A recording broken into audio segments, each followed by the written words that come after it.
فاسألوا أهل الذكر إن كنتم لا تعلمون.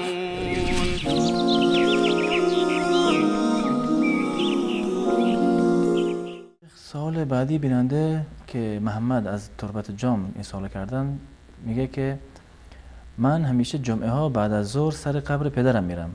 چند سال این کار رو میکنم. میخوام ببینم این کار من درسته یا نه و چه کارهایی برای پدر مرحومم انجام بدم که ثواب داشته باشه. این رفتن برای دعا بر والدین بالای قبرشان بله.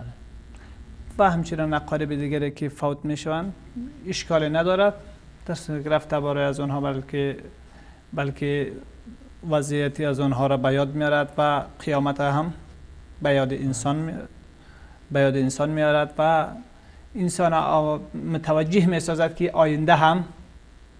آینده او هم به امی راه رفتنی هست و باید برای این موقف و برای این خانه آمادگی کلی خود داشته باشد. و دعا یکی از عمده‌ترین چیزهایی است که در حدیث پیامبر اکرم صلی الله علیه و سلم فرمودند که انسان میمیرد و از او سه چیز، همه چیز از او برمیگردد و سه چیز به او پیوسته فایده میرساند. یکی علمی که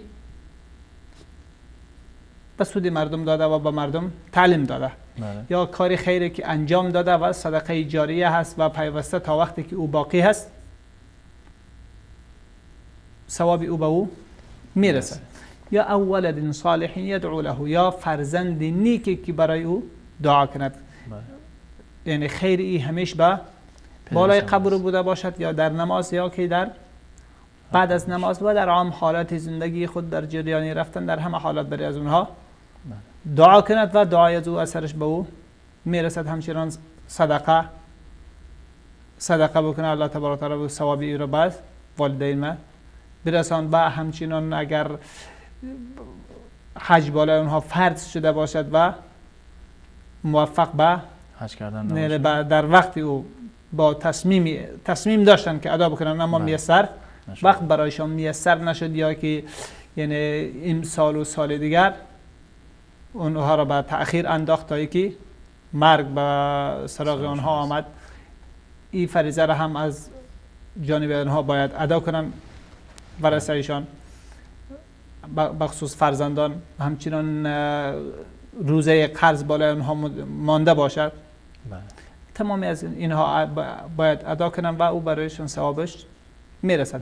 اما ای که خود او هیچ تصمیمی ادای را نداشته باشد مسئله جیدگانه است که در او صورت باز هر نوع ادای از او اداگر و قضا شونده نیست.